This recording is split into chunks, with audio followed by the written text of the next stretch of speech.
لا الہ الا اللہ واللہ اکبر اللہ اکبر وللہ الحمد۔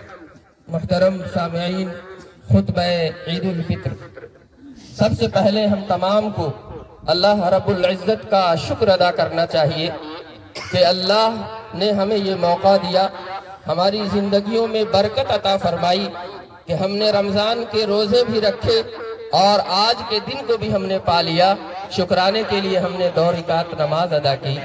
اللہ تبارک و تعالیٰ کے سامنے بس اس لیے ہم لوگ آئے ہیں کہ ہماری نیکیاں قبول ہو جائے اور ہماری مغفرت ہو جائے۔ آئندہ کی زندگی میں اسلام اور ایمان پر چلنا اور اس کے قوانین اور اصول و ضوابط پر چلنا آسان ہو جائے، بس اسی لیے آئے ہیں اور کسی لیے نہیں آئے۔ رسول اکرم صلی اللہ علیہ وآلہ وسلم پر بے پناہ درود ہو، اللہ کی رحمتیں نازل ہوں کہ آپ صلی اللہ علیہ وآلہ وسلم کو اللہ تعالیٰ نے اس دنیا میں بھیجا تاکہ تمام لوگوں تک اللہ کا یہ پیغام پہنچا دے کہ یہی راستہ سیدھا ہے، یہی راستہ سچا ہے، اس راستے پر عمل کر لو، تم اس دنیا میں بھی کامیاب ہو جاؤ گے اور آخرت میں بھی کامیاب ہو جاؤ گے۔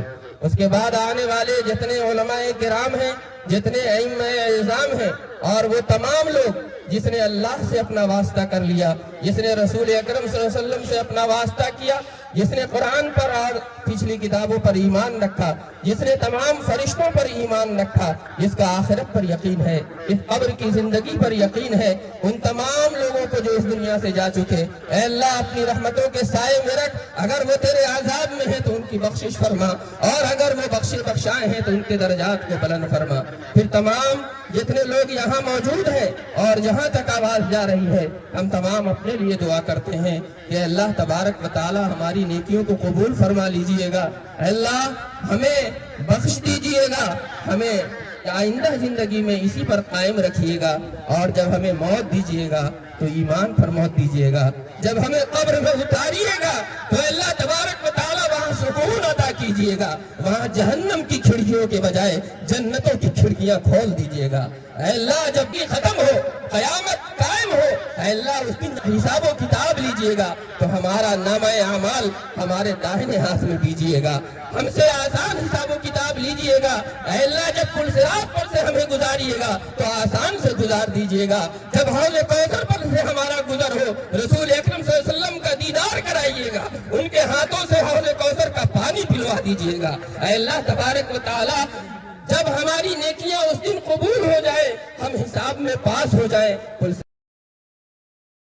اللہ تبارک و تعالی جب ہماری نیکیاں اس دن قبول ہو جائے، ہم حساب میں پاس ہو جائیں، پل صراط سے گزر جائیں تو اپنا دیدار کرا دیجئے گا، جنتوں میں ہمیں داخل کر دیجئے گا۔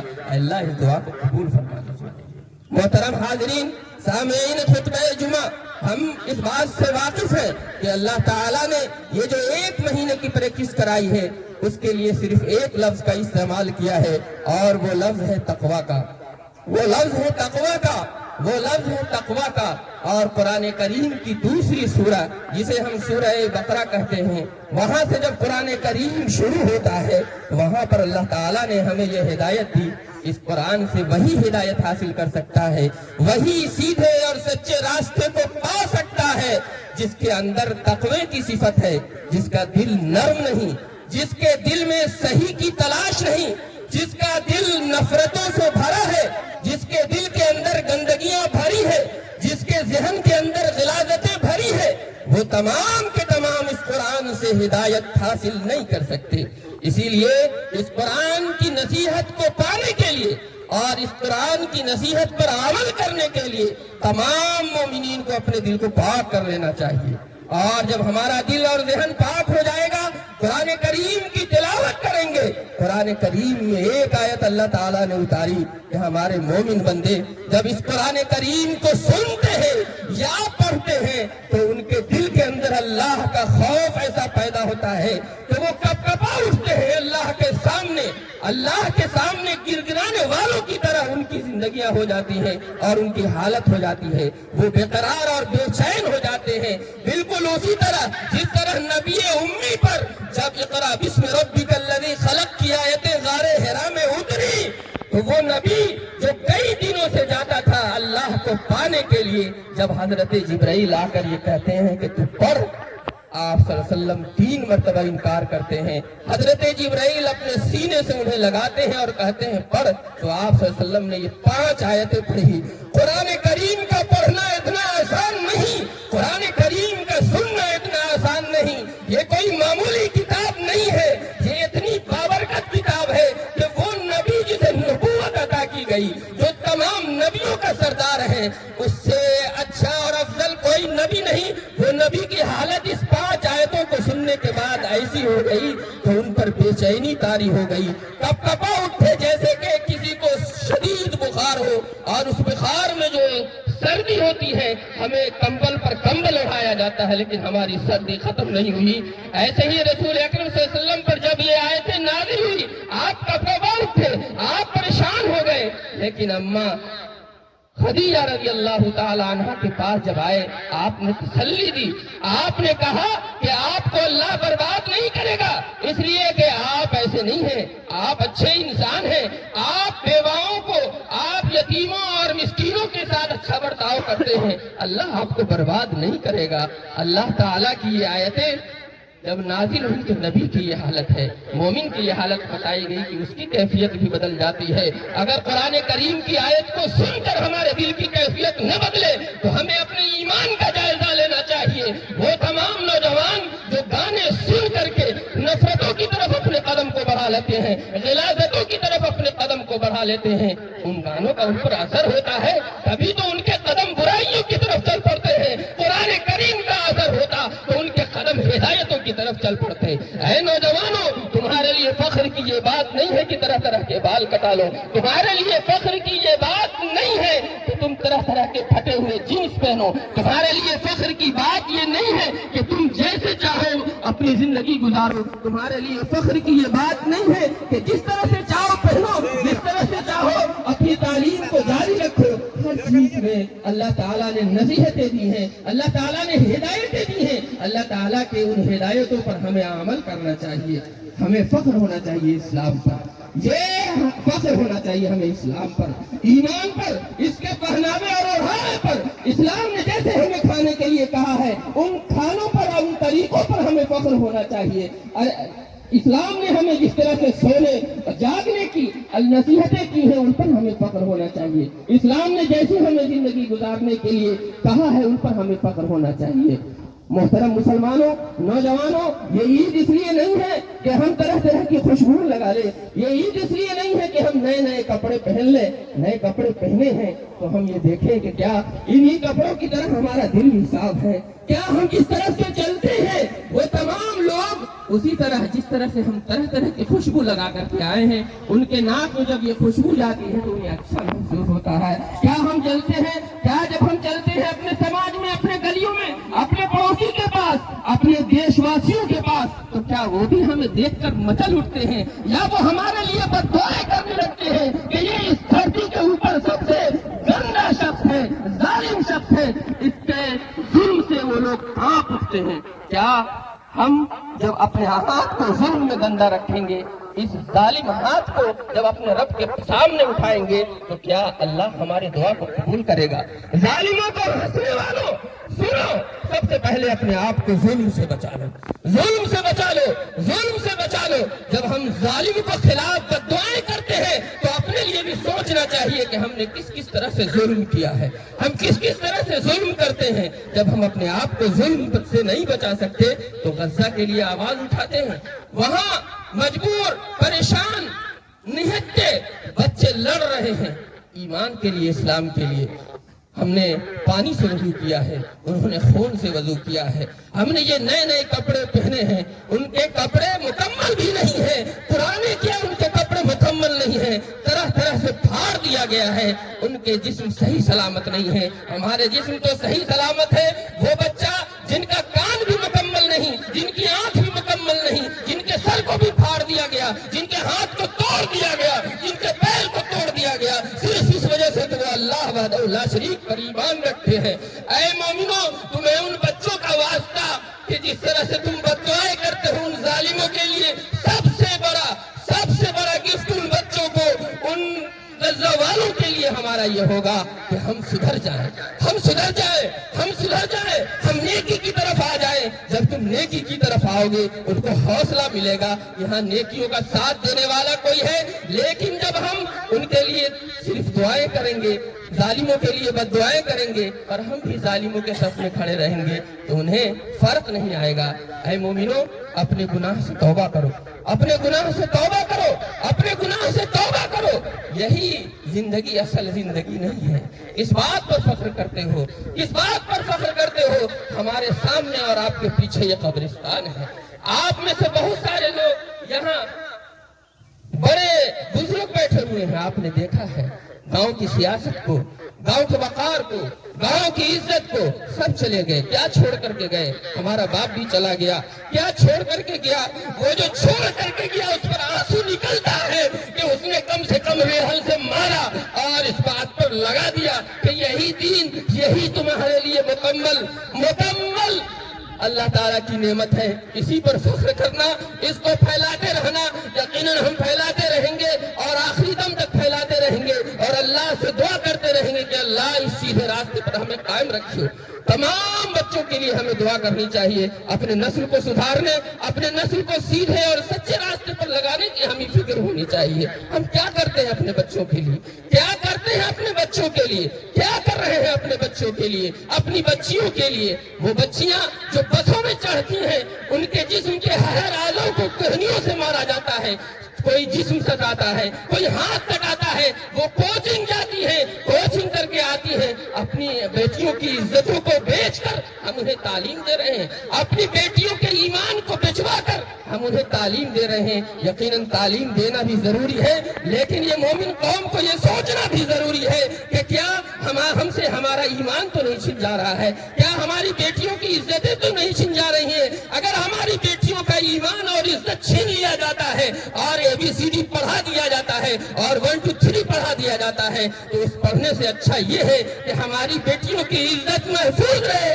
आपके गांव की गरीब से गरीब औरत ये चाहती है कि हमारी बेटी दूसरे के घर जाकर अपनी इज्जत को न बेच दे। तो क्या ये अमीर तरीन आदमी की जो इज्जत लगी हुई है, क्या हम में का कोई चाहता है कि हम अपनी बेटी को अच्छी कोचिंग में भेजें, अच्छे ऐसे इदारे में भेजें जहां उनकी इज्जतें, उनका ईमान महफूज नहीं रहे?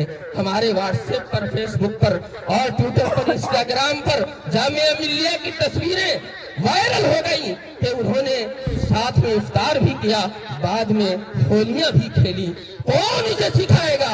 कौन उन्हें बताएगा? ये वालिदैन उन्हें बताएंगे, वालिदैन उन्हें बताएंगे। वालिदैन का दिल अपने बच्चों के लिए जितना नर्म होगा किसी का दिल नहीं हो सकता। माँ बेचैन हो जाती है, माँ परेशान रहती है, बुखार में तपती रहती है, लेकिन उसका बच्चा जब उठाता है दूध पिलाने के लिए तो उसका दूध खुश हो गया, उसके हलक भी खुश हो गया बुखार से, लेकिन वो दूध पिला देती है, दूध पिला देती है अपने बच्चे के लिए। वो माँ की ममता और वो बाप की विपत कौन समझ सकता है? अपने बच्चों की हिफाजत कर लीजिए। इस ईद की नसीहत यही है, आज का चैलेंज यही है। वो छोटा सा टुकड़ा जो सोहरौल और पंचायत करहरा से बड़ा नहीं है, उसको हासिल करने के लिए क्यों लोग परेशान हैं? जो अपने आप को सुपर पावर कहते हैं, सुपर पावर कहते हैं, उनके सामने तो अल्लाह ताला ने उनके हाथ में इतनी जायदाद दे दिया, इतनी बड़ी जमीन अता कर दी, लेकिन वो कौन सी चीज है वो हासिल करना चाहते हैं? बस यही चीज है कि हमारे ईमान को छीन लिया जाए, हमारी तहजीब को छीन लिया जाए, हमारे सिविलाइजेशन से हमको दूर कर दिया जाए। हम टोपियां न पहने तो उन्हें अच्छा लगे, हम कुर्ता पजामा न पहने तो उन्हें अच्छा लगे, हम अपनी दाढ़ियों को छिला ले तो उन्हें अच्छा लगे, हम फटी जींस पहने तो उन्हें अच्छा लगे, हम तरह तरह के टी शर्ट पहने तो अच्छा लगे। बहुत सारे नौजवान को हमने रात में देखा, ईद की चांद देखते ही उनके अंदर शैतान उतर आया। वो सैलून में गए, बाल बनवाते तो हमें अफसोस नहीं होता, उन्होंने दाढ़ियां ऐसी बनवाई कि लगे कि वो दड़वीर है, लगे कि वो कोई बड़ा क्रिकेटर है। ऐसी दाढ़ियां बनवाई, अरे पूरा छिलवा लेते, पूरा छिलवा लेते। तुमने वो कट क्यों कटाया? तुम्हारे लिए तो रसूल अकरम सल्लल्लाहु अलैहि वसल्लम की जिंदगी उसवा है। लक़द कान लकुम फी रसूलिल्लाहि उस्वतुन हसना। तुम्हारी दाढ़ी ऐसी हो जैसे रसूल अकरम सल्लल्लाहु अलैहि वसल्लम की दाढ़ी थी, तुम्हारे बाल ऐसे हो जैसे रसूल अकरम सल्लल्लाहु अलैहि वसल्लम के बाल थे, तुम्हारा खाना, तुम्हारा अपनी बीवी से मिलना, तुम्हारे अपने बच्चों की तरबियत करना, तुम्हारा अपने पड़ोसियों से मिलना, ऐसा होना चाहिए जैसे रसूल अकरम सल्लल्लाहु अलैहि वसल्लम की जिंदगी थी। कहाँ है नौजवान, क्यों ऐसा करते हो? तुम्हें कौन सी चीज मिल जाती है, तुम्हें कौन सी दौलत मिल रही है? ना तो तुम्हें दुनिया हासिल होगी और ना आखिरत में ही तुम्हारा हिस्सा होगा। तुम गरीब हो, हम गरीब हैं, हम लोग किस हालत में, किस स्टैंडर्ड में है, हर एक को मालूम है। हम वैसे ही चाहते हैं जैसे कि गांव देहात में कहा जाता है, कौआ चला हंस की चाल, अपनी चाल भूल गया, न इधर के रहे न उधर के रहे। अरे किधर की भी तो हो जाओ, ये दुनिया हमें नहीं मिलती, ये दुनिया हमारे लिए कैद खाना है। अपने जहन को साफ कर लो, ये छोटे छोटे कैद खाने और जेल से हम घबराने वाले नहीं है। ये छोटे कैद खाने हमारे लिए छोटे हैं।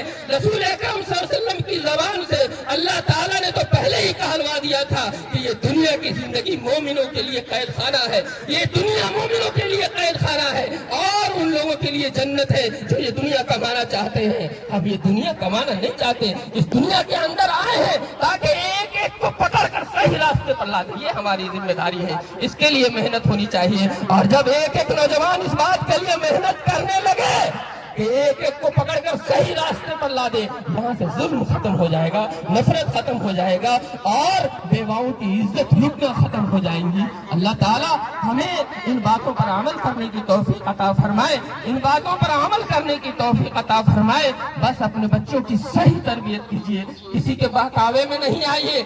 आजकल एक पोस्ट ये भी वायरल हो रही है कि फला पार्टी जालिम है, उसको वोट न दिया जाए, दूसरे पार्टी को वोट दिया जाए। हर एक पार्टी जालिम है, अगर वो किसी इंसान को सताए तो हर एक पार्टी बराबर है, कोई भी पार्टी सही नहीं है। हर एक इंसान जालिम है, चाहे उसका ताल्लुक किसी भी पार्टी और दल से हो। हर वो इंसान अच्छा है जिसका ताल्लुक किसी भी पार्टी से हो, लेकिन वो इंसानियत नवाज है, लेकिन वो हमारे दस्तूर के मुताबिक अमल करता है, उसका हमें साथ देना है। किसी पार्टी को जिताने से हमारी इज्जत बड़ी नहीं होती। अगर यही होता तो अल्लाह तबारक व तआला क्यों कहता कि तुम अल्लाह की पार्टी बना लो? अपनी पार्टी नहीं बना सकते, अपनी पार्टी नहीं बना सकते। मुकेश सहनी हेलीकॉप्टर में उड़ता है और मछलियां खाता है और तेजस्वी यादव उसके लिए फख्र महसूस करता है। क्या मुकेश सहनी से तुम्हारी ताकत कम है? क्या तुम्हारी ताकत कम है? तुम्हें क्यों नहीं वैल्यू दिया गया? तुम्हारी बहुत सारी पार्टियां छोटी छोटी यूपी के अंदर है और असदुद्दीन ओवैसी की भी पार्टी है, वो दुश्मन है, वो बीजेपी का एजेंट है। वो तो कहता है कि खाना काबा में मेरे साथ चलो, रसूल अकरम सल्लल्लाहु अलैहि वसल्लम के यहाँ पर जहाँ पर हम दरूद भेजते हैं और पढ़ते हैं, आओ और वहाँ पर रसूल अकरम सल्लल्लाहु अलैहि वसल्लम से कहो कि ये फला पार्टी का एजेंट है। जब भी हम वोट दें किसी पार्टी की वजह से नहीं, किसी के चेहरे की वजह से नहीं, किसी रिश्तेदारी की वजह से नहीं, बल्कि इस वजह से कि वो सही काम करेगा। ये बात हम जब बैठा लेंगे, आवाम को समझाएंगे, तभी सही लोग चुन करके आएंगे। नहीं तो जात की बुनियाद पर, बात की बुनियाद पर और परिवारवाद की बुनियाद पर जब हम ये काम करेंगे तो कभी भी सही नहीं हो सकता है। तो इस सिलसिले में भी ये भी वायरल था, इसीलिए ये बात भी हमने कह दी। अभी इलेक्शन का जमाना है और बहुत सारे लोग आपके सामने आएंगे, यकीनन अपने कदम को डगमगाना नहीं है, उसी का साथ देना है जो सही है, जो जालिम नहीं है, जो जुल्म के खिलाफ लड़ने वाला है। तुम इस पार्टी का प्रचार करते हो, कश्मीर को बंद कर दिया गया, वहाँ की नेट सेवाएं बंद कर दी गई। तुम्हें पता नहीं था कि सालों साल कश्मीर के लोगों के साथ क्या हो रहा है? कोई पार्टी नहीं थी, कोई बोलने वाला नहीं था, कोई उसके खिलाफ एक्शन लेने वाला नहीं था। क्या सबसे ज्यादा ताकत वाले यही है? क्या सबसे ज्यादा ताकत वाले यही है? इनसे ज्यादा ताकत वाला कोई नहीं है। किसी की ताकत अल्लाह के सामने नहीं चलती। हमारे तो कुरान के अंदर बहुत सारे वाकयात पड़े हैं, फिरौन को तबाह किया, हमान को तबाह किया, कारून को तबाह किया, और खुद हर एक आदमी अपने गांव इलाके में देखता है कि जालिम का क्या हाल अल्लाह ताला करते हैं। अल्लाह ताला हमारी इन बातों को सही से लेने की तौफीक अता फरमाए, इन बातों पर अमल करने की तौफीक अता फरमाए। और सबसे जरूरी मैसेज आज का जो है कि अपने औलाद पर कंट्रोल कीजिए, अपने औलाद पर कंट्रोल कीजिए, अपने औलाद पर कंट्रोल कीजिए। उनके ईमान और इज्जत की हिफाजत के लिए जितनी मेहनत करनी पड़े, ओवर टाइम लेना पड़े, ओवर टाइम ले करके उनकी तरबियत कीजिए। तुम 5 बजे आते हो अपने कारखाने से, अपने काम करने की जगह से, 5 बजे के बाद محنت کے ساتھ تمہاری آنکھ نہ کھلے، تمہاری ہمتیں جواب دے دیں، پھر بھی صرف اس لیے کہ ہمارے بیٹیوں کی عزتیں محفوظ رہیں گی، ان کے ساتھ بتاؤ، دینی بات کرو، دینی بات سمجھاؤ۔ اللہ تعالیٰ یقیناً یہ دنیا بھی ہمارے لیے آسان کرے گا، آخرت بھی آسان کرے گا۔ ربنا تقبل منا انك انت السميع العليم وتب علينا انك انت التواب